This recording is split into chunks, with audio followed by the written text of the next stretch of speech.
Hello and welcome to another show of In Our Community. My guests today are again Rick and DiAnn Beatty, who we met in a previous episode of In Our Community, who shared the story of their family and the tragic loss of their daughter, Alessandra. Today, we're going to spend time talking to DiAnn and Rick about the foundation and also about another group that they started, the advocacy group. We're going to find out exactly what they've been able to accomplish up to this point, what they would like to continue to accomplish, and what they would like to see happen with the whole idea of what happened to Alessandra, changing other people's lives so that it may not ever happen again. So I want to welcome you both again. Thank you very much for joining me. Let's start off, DiAnn and Rick, with a little bit about the foundation and the advocacy group. What came first? Well, the foundation came first, Wayne. And that's really, the whole concept, until we knew how 501c3s and 501c4s operated, we didn't know exactly if we're going to need one or two organizations. Initially, we thought it was just one, the Alessandra Foundation. So we wanted to advocate for education, which we do through the foundation. We also wanted to affect the laws around domestic violence and domestic violence crimes and how you deal with abusers and how you can help victims. So it all came from the same genesis, if you will. But as we went through, and again, I want to point out the great assistance we got from the San Jose Silicon Valley Chamber of Commerce, and specifically Matt Mayhood, the CEO at the time, and then Derek Seaver, who was the, policy aide, who really helped us determine what we needed as a 501c3 and a 501c4. And then Cindy Chavez with the County Board of Supervisors, and Mayor Sam Liccardo. They were the ones that kind of shoved us in, you need to go do this, check this, call this person, and do that. Because as I said in the first episode, I sell rocks for a living, and I didn't know anything about all this stuff. So the foundation really is educational, and basically it's become public speaking, where DiAnn and I will go to different groups, talk about domestic violence. We'll work with, we worked with Chief Eddie Garcia when he was Chief of Police in San Jose, on public service announcements, just public testimony whenever he wanted us to go somewhere. We've done two different presentations for Kaiser Permanente medical personnel to talk about domestic violence and the effects on families. And it really kind of centered around, don't you remember when a couple years ago when the San Jose Police came out with a couple of PSAs about domestic violence, and they were controversial because it made people uncomfortable. And Chief Garcia said to the people, he says, why don't you call Rick and DiAnn Beatty and see what they think about that? So we did interviews with Channel 7 and NBC Bay Area on that. Early on, we did actually very, very early on, we did an interview with Asna Smith with KTVU Fox 2. But the ones around the PSAs, that came because people were uncomfortable talking about domestic violence. So when we did these interviews, I said to all the interviewers, both of us said, well, gee, we're sorry that you're uncomfortable talking about this. Imagine how uncomfortable we are having lost our daughter, and how uncomfortable our kids and Alessandra's friends are. You can stand to hear about this because it may save your friend's life. It's something that needs to be talked about. That's what the foundation is all about. It's prevention is our priority. It's seeking to shine the light on the dark places. The darkness can't stand the light, but the darkness can't put out the light, but the light can get rid of the darkness. So we're just trying to be a light that shines in that dark place to just drive that out. So it's been changing time over time. And, you know, when we go out and speak like to Kaiser, I'll speak a little bit. But one thing I've always learned, I've said this many times, I choose to speak first because I don't like to follow DiAnn because she has her own story from domestic violence. And she's got the heart, which is when you know, people ask me, gee, what do you think Alessandra would have been like when she grew up? I said, look at her mom. She wanted to be like her mommy.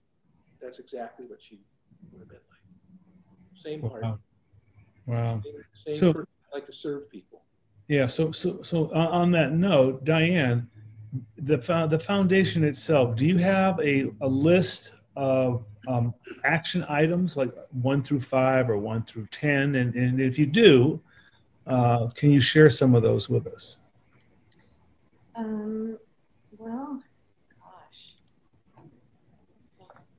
I don't really have a 1 through 5, but I do. One of the things I wanted to share was that we had been invited to go to Kaiser and Milpitas. And we were asked to do a presentation, which we did. And there were doctors, there were nurses, and there were medical assistants.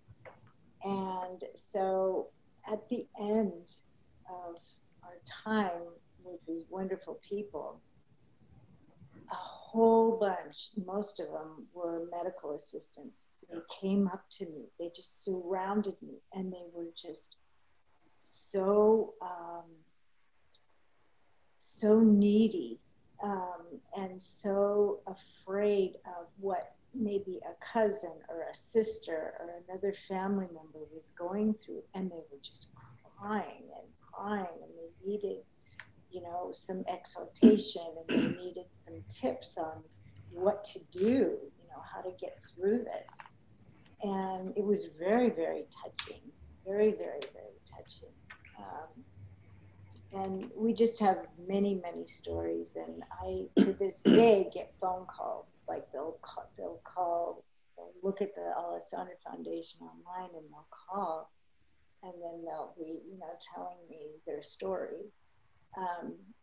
The very first time that it was pretty fresh, the foundation, and Rick and I were at Chico, and we'd gone to this, it was a, you know, just the we went to a business conference. Yeah. So anyway, this was the first call I got from a victim. And we were having breakfast in this place, and I get this call. It was my niece who had a friend who was in major trouble, and she asked me if I would call this woman. She was in Connecticut. And yeah, in Connecticut. And it was such an interesting experience for me because I just was really bold. I said, you know what you need to do? You need to get out. You need to get your kids. You need to pull any money that you can from any of the bank account, anything.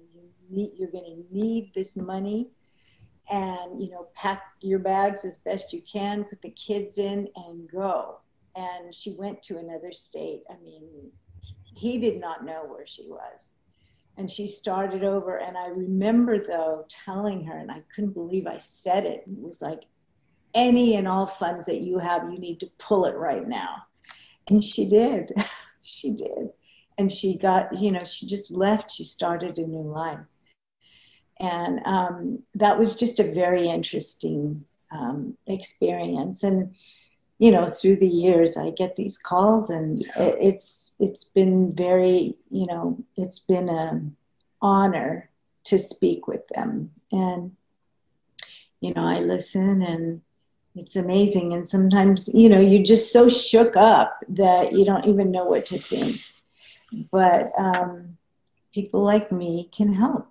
Yeah. And so it's always a privilege. It's always a privilege. And One of the things I wanted to touch base with you on is you mentioned the fact that you and Rick had been to a couple of hospitals and talked to a lot of different staff there. Now, I know for a fact that there have been probably hundreds, if not thousands, of people across the United States that have been admitted to the emergency room with which look like they've been beaten up in a bar fight. And it's basically domestic violence. But for the victim to share that is sometimes impossible and sometimes non-existent. Have you, in your talking to the hospitals, discussed this in any length? And if so, what was the conversation like? Okay. Well, the Kaiser in San Jose was, as I understand it, they were the first to put out these kind of 5x7 little poster things that they had, especially in gynecology, in every single office, in the hallways, and it talked about, you know, is someone hurting you? You know, all of these things. And here's a number to call, and this is what you can do. And I was really glad that Kaiser did this. And I know that they do it in other areas as well. Yeah, they're starting to do it everywhere now. But yeah, that was a big deal. It was a really big deal to have those conversations. And, you know, and like while you're waiting in a medical room, you know, and you look around before the doctor comes in, you see this, you know, poster sort of thing with all this information. It's really good. It's really, really good. And they're always at the ready to give this information to the patient so that they can do something. Two things I wanted to also touch base on between the two of you, I'm sure you have some answers to these questions, is number one, what has been your experience at trying to recognize the lack of the individual who is being abused for actually attempting to get out of the relationship? There's obviously some sort of psychological barrier there, and obviously a manipulation on the part of the perpetrator. But have you had any conversations with any psychiatrists, psychologists about what can happen to get some of these individuals to recognize it's in their best interest to get out? Exactly. And I've counseled women on this whole issue many times, sitting at this dining room table on the phone with them. And, you know, they are scared, they are overwhelmed.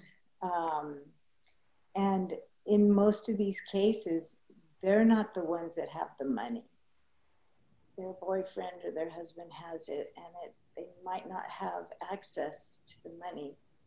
And, oh, it's just very difficult, very difficult. But, you know, thank God for like the YWCA and other next door solutions, and other, because they have them in several places.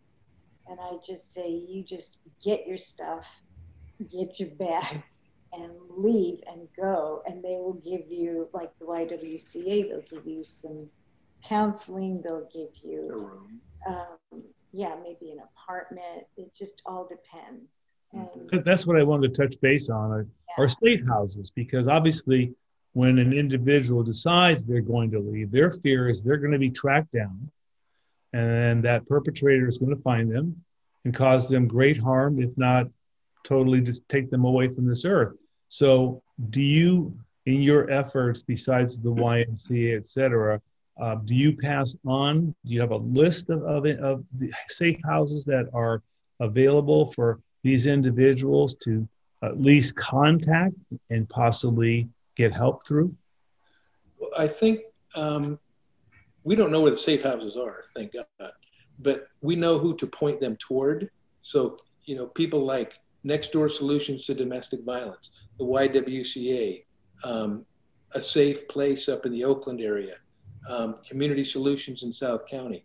I think, you know, DiAnn is more qualified to talk about this subject from a victim standpoint, and just her story, which kind of leads into Alessandra's story, because I'll let DiAnn tell you where she came from in her first marriage. Yeah, why don't we do that? DiAnn, go ahead. So I had both Aaron and Alessandra. Alessandra was a toddler and Aaron was, I think, 4, almost to be 5. And their father just as the years went by, he just got worse. He was mean. He was totally controlling. You know, when I was pregnant with Alessandra, I remember him, you know, battering me. And I was in my nightgown and my robe.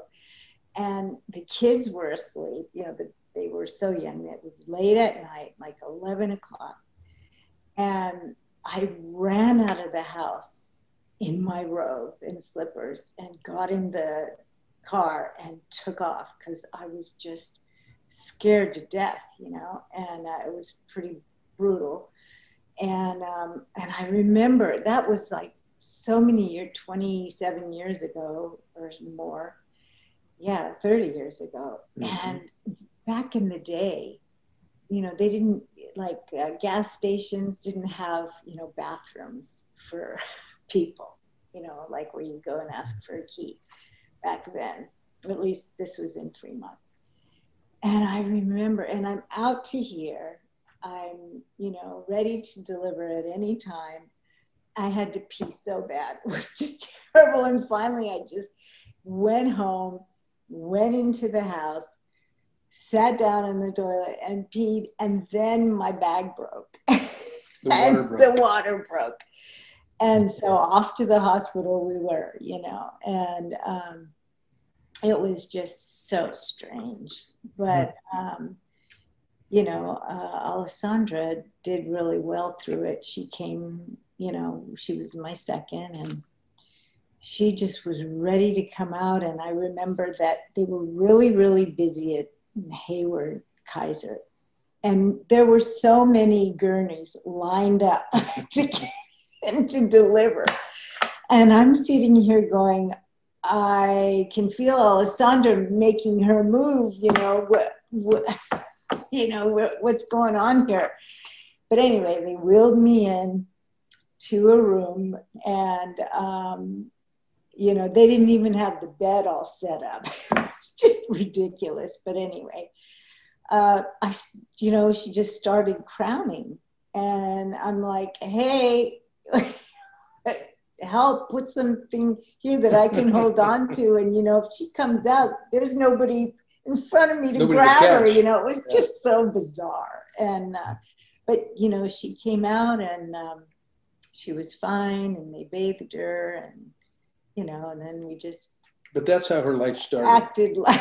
I mean, that's the, you know, DiAnn trying to separate the joy of that from what happened before. You know, her qualification on this is above anybody that I know.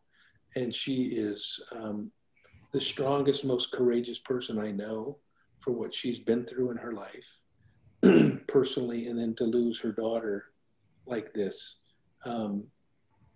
which is why I would really prefer her to talk about issues like that, because she has the experience. She has the ability and the heart to speak to young women or older women who are going through that, because she's been through it. You know, she's been through it. She was in a shelter with Aaron and Alessandra.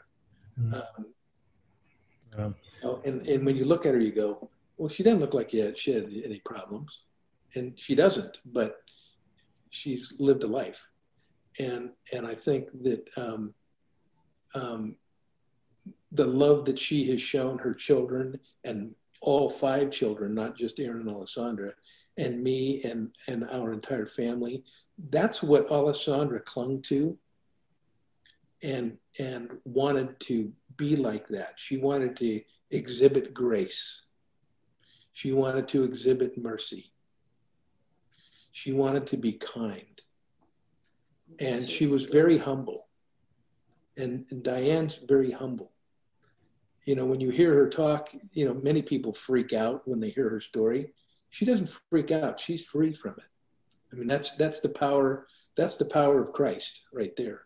You know, and what he has brought her through and us through, and where he has placed us to do what he put us on this earth to do. We didn't want to do this. I'd rather be curled up in a ball in the corner. That's what I feel like doing. But I'm not doing it because this is what I've been asked to do. You know, and this is not about me. It's not about Diane. It's about the other Alessandras out there. It's about the other Ariana May Hatamis out there. It's about the other Katrina Esparza. It's about all those other people, that how can we not have other families go through what we're going through? That's why we're doing this. Mm-hmm. That's the call. The how comes as it comes. The how comes by circumstance. When the doors open, we go in. This is not something that we like to do. When we talk to Eric and then Mark about this isn't something we like to do. But it's something we must do. Well, at that point, I'd like to move on. We've got a few minutes left here, and I really want to touch base on your idea that the advocacy group is the next most powerful thing that you're going to be able to change. And that's, I'd like to spend some time. Why don't you talk about that? So the main thing we're trying to do is, we call it an offender search engine. And it's not the big pushback by the ACLU and some other groups is that it's a registry and it invades privacy. This is already publicly available information. If you're convicted of any crime, it's in the FBI database. And each state determines who can look at it and how they can look at it. In California, there are currently 25 different agencies. You know, the Humane Society is one of them. If you abuse an animal, you can look at it. If you abuse a human, you can't look at it. But if you abuse an animal, you can. You know, the police, different agencies can look at it, but there's 25 in the statute. We just want to add one more, which is a non-government organization or a foundation like the foundation to operate an offender search engine that specifically dials into domestic violence related crimes. And I can't remember the number. There's different, at one point, I think there was 35 different crimes. If you commit, that checks the box, your name gets put in it, and you don't have to register for it or anything. This search engine will just dive in. So if we wanted to go type in somebody's name and say, show me Fred Jones, if he's dating my daughter, does he have any domestic violence convictions, not arrests, convictions? And it would pop up and say yes, and where did it happen, and no intimate details, but just, yeah, he was a person. That's all we're looking for. And, you know, it's an uphill battle in any, because you get different people pulling in different ways, but it's a common sense thing. It's about personal safety, protective safety for people so they don't become victims, so they don't get into the system, so they don't get into the welfare system. As Diane said, the reason many women stay in these relationships is because of money. They have no way to support themselves. It's not their fault, but that's the circumstance. So, you know, and believe me, like Cindy Chavez and a lot of these people are working on different legislation to solve that piece, to where, you know, one of the ideas, and I can't remember who was doing it, was to kick the abuser out of the house instead of the wife.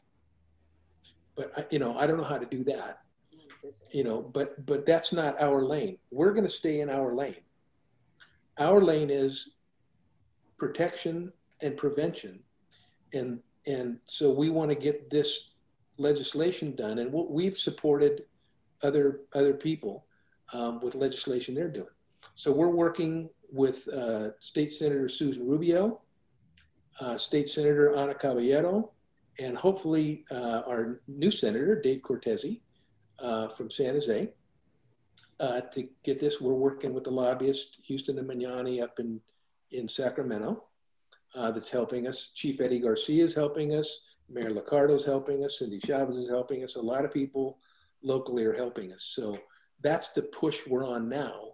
And you know, we had a shot last year and then COVID broke out, but now we've restarted the process. So that's where we are now. And we're charged up and reinvigorated for that. So that's really where we're pointed, and then continue to do the Kaiser and the, you know, go testify and talk to medical groups and everything we can. So yeah, we're not stopping. Yeah, that's a remarkable story. We're kind of down to our last minute or so, and I just again want to thank both of you. What an unbelievable journey you both have been on. As you said, you were put on this earth to do something you never thought you'd have to do, and here you are in the midst of doing it. And you, the two of you, are going to affect so many people's lives in the long run. Hearing your efforts so far are just mind-blowing. So I want to, again, thank you and honor you for both being here again to share this story. I know it's very uncomfortable to share, but it really makes a difference. And hopefully it's going to make a difference for thousands of other people that are able to hear this story and share in your unfortunate journey. So again, blessings to both of you, and thank you so much. And to you too. You guys are wonderful. Thank Appreciate you it. so much. Thank you. And thank you to our audience again for joining us for this incredible sharing of the family's unfortunate experience of suffering a loss due to a death that could have easily been prevented. But the adventure continues as they make a difference in a lot of people's lives. So thank you again, and have a wonderful day.